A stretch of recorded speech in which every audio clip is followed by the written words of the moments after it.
Itu kita pertama kali bukanya itu pakai tenda loh.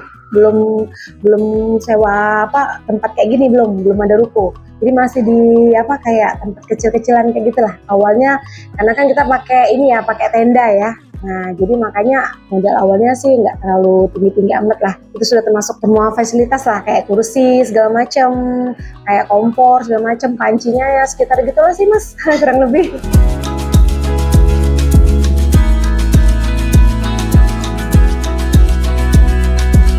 Kenalkan, nama saya Mary, saya owner dari Warung Soto Betawi dan Shop Jakarta.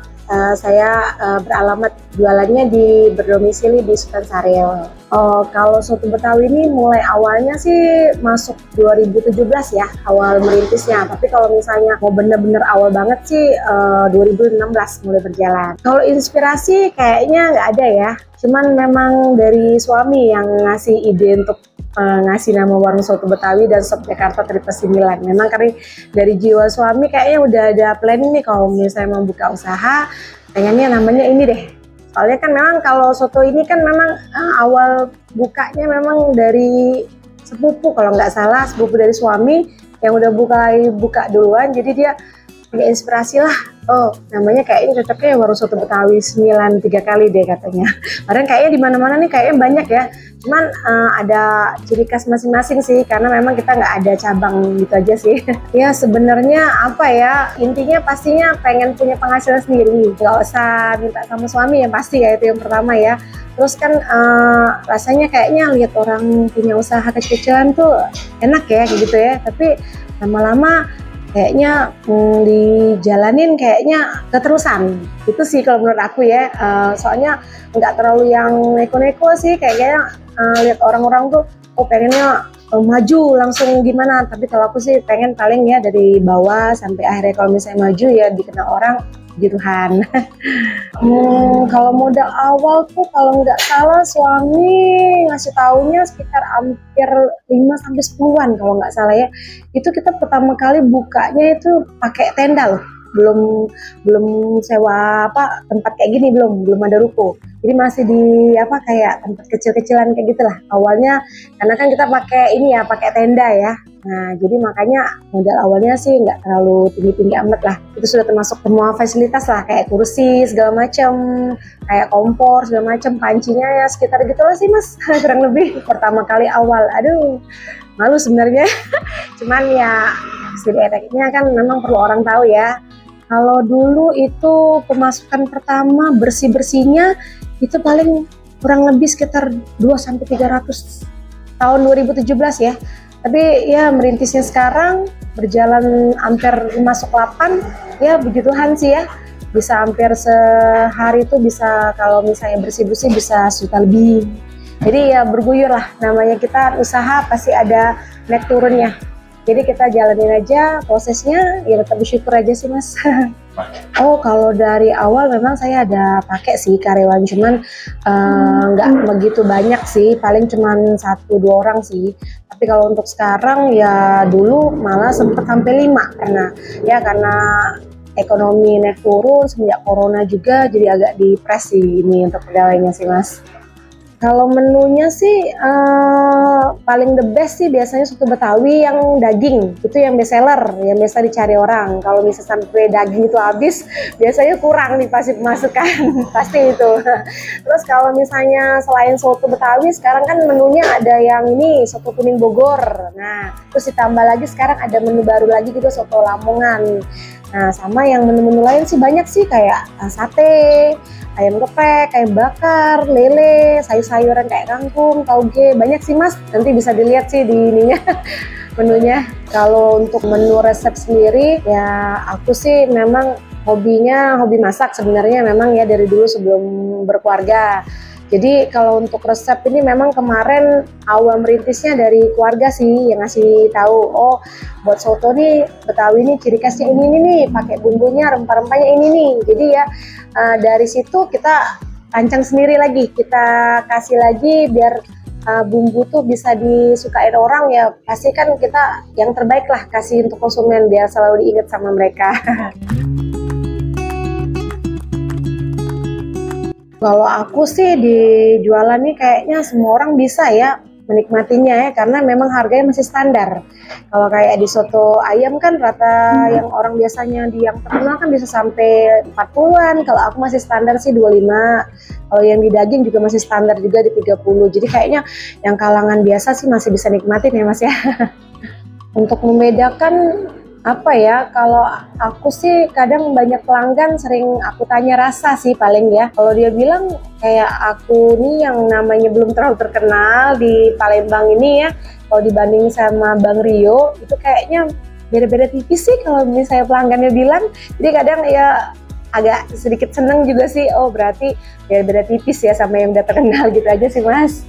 Karena ya kebenaran kali di apa modalnya pas di tahun itu kali ya, dikasih Tuhan rezeki, memang disuruh untuk apa namanya merintis dari kecil.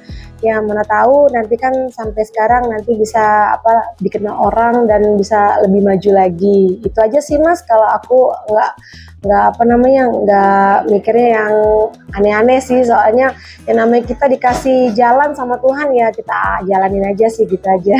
Kalau inspirasi nggak terlalu aku pikirin sih, intinya inspirasi aku paling kedepannya tuh orang tuh bisa lihat lah kita nih namanya ibu rumah tangga ya, dari ibu rumah tangga berjualan kayak gini ya, kita pengennya mereka tuh tahu lah kita tuh benar-benar berjualan tuh berjuang untuk hidup lah istilahnya. Jadi ya biar orang tuh juga nggak mandang kita dengan satu mata aja sih, paling itu aja sih. Bisnis yang pertama kali ya pasti bedanya ya karena belum dikenal orang ya kalau aku lihat ya. Tapi kalau sekarang ya puji Tuhannya karena sudah maju, pasti udah maju, internet juga udah di mana-mana, terus udah banyak juga yang masuk di aplikasi. Jadi kan orang kan kalau misalnya makan kan nggak repot lagi mau beli di tempat. Ya pasti ambilnya praktisnya di aplikasi. Itu aja sih beda dari zaman dulu sampai sekarang. Hilangkan rasa takut itu sih kalau menurut aku ya Mas ya, karena kan rasa takut kalau misalnya sampai gagal itu kan gimana ya, kita nggak akan pernah bisa maju pastinya kan. Jadi kita ya jalanin aja sih ya, terbukti dengan aku yang dari 2017 yang merintis sampai 2024 ini kan ada perkembangan, pasti ada kemajuan. Jadi ya dengan tetap dibantu dengan berdoa pastinya ya kan. Nah jadi kalau aku sih namanya gagal itu pasti ada, cuman kita ya harus terus berjuang pastinya untuk bisa kita dikenal orang. Kalau untuk mengatasinnya sih biasanya kita ya paling dengan mengurangin ini sih, biasanya sih pasti yang misalnya nggak laku misalnya nih. Kalau misalnya menurut aku yang misalnya aduh ini kayaknya kalau misalnya kita beli bahan buat makanan ini, tapi sedangkan kalau dilihat tiap hari kayaknya nggak ada perkembangan ya. Jadi kayaknya paling mengatasinya di situ aja, dikurangin. Jadi apa namanya untuk bahan yang biasanya kita jual tapi nggak laku, kita paling banyakin yang laku. Paling gitu aja sih kalau menurut aku ya. Kalau aku kadang semangatnya tuh kalau pas lagi rame, biarpun capek, terus kadang tuh nggak ada yang bantu. Jadi favorit aku itu paling semangatnya itu ya rame. Kalau aku menurut aku ya, biarpun kadang badan nih, aduh rasanya tuh nggak bisa dibilang dengan kata-kata, tapi karena dengan semangat rame itu menurut aku itu yang the best sih kalau menurut aku sih Mas. Jadi tetap semangat lah kayak gitu. Kalau strategi pastinya rasa ya, rasa tuh kan pasti harus diutamakan, karena kalau misalnya udah orang pertama nyicip rasa tuh menurut lidah mereka kurang memadai, kurang greget, mereka kan nggak akan pulang lagi ke sini. Dia akan pasti nyari makanan ke tempat kita lagi. Jadi kalau menurut aku tuh rasa yang nomor satu yang strategi dalam penjualan kita ini sih Mas. Kalau untuk yang lain sama kualitas paling dari segi makanannya juga, dari isinya juga, dari semuanya lah. Yang terbaik sih kalau menurut aku sih itu yang diutamakan, itu aja sih Mas. Kalau tips yang baik untuk membangun sama pelanggan nih, ya paling kita intinya kadang tuh kalau aku sering ya, kalau di aplikasi sering tinggalan nih, pegawai nih kadang karena rame ya harap maklum ya Mas ya, jadi kadang tuh suka gerabak gerubuk kita nih kerjanya, jadi kadang pasti konsumen kan kecewa. "Ini Mbak, gimana Mbak? Ini aku udah mesen ini kok barangnya nggak datang. Mbak, aku mesen ini kok nasinya nggak ada. Aku makan gimana?" Ya kalau aku sih pasti kasih yang terbaik untuk konsumen pastinya. Karena apa? Kalau misalnya kita nggak kasih terbaik, nama kita, resto kita akan diecap nggak baik kan. Terus mereka juga akan nilai ngasih ratingnya juga jelek pastinya. Jadi aku pasti akan ngasih yang terbaik dengan aku mengganti makanan, sampai aku kadang sendiri yang turun tangan untuk mengantar makanan ke tempat konsumen tersebut. Jadi kalau nomor satu sih pasti aku harus yang kasih terbaik lah Mas, kalau yang namanya buat konsumen itu. Apalagi kalau sampai menurut dia basi, atau misalnya ada makanan yang menurut dia ada lalat atau ada kotoran atau apa, pasti aku yang nomor satu, number one, pasti konsumen itu yang aku harus layani dengan baik itu pasti itu. Ya kalau aku sih biasanya banyak kasih ini ya, kasih bonus-bonus. Jadi kalau misalnya untuk soto nih aku biasa suka buat paket. Nah jadi paket itu yang membuat konsumen tuh kan kelihatan pasti, oh ini enak nih, ada dapat es teh manisnya, atau misalnya ada dapat perkedelnya atau telur asin. Jadi yang monoton kan enggak yang gitu-gitu aja yang dipromosikan, pasti kan ada perbedaan gitu aja sih. Kalau harapan yang aku inginkan pastinya ya dikenal orang ya pasti ya, karena ya rasanya udah 8 tahun nggak begitu waktu yang singkat ya sebenarnya ya. Tapi pengennya maju pastinya, terus omset tambah lagi pastinya itu ya.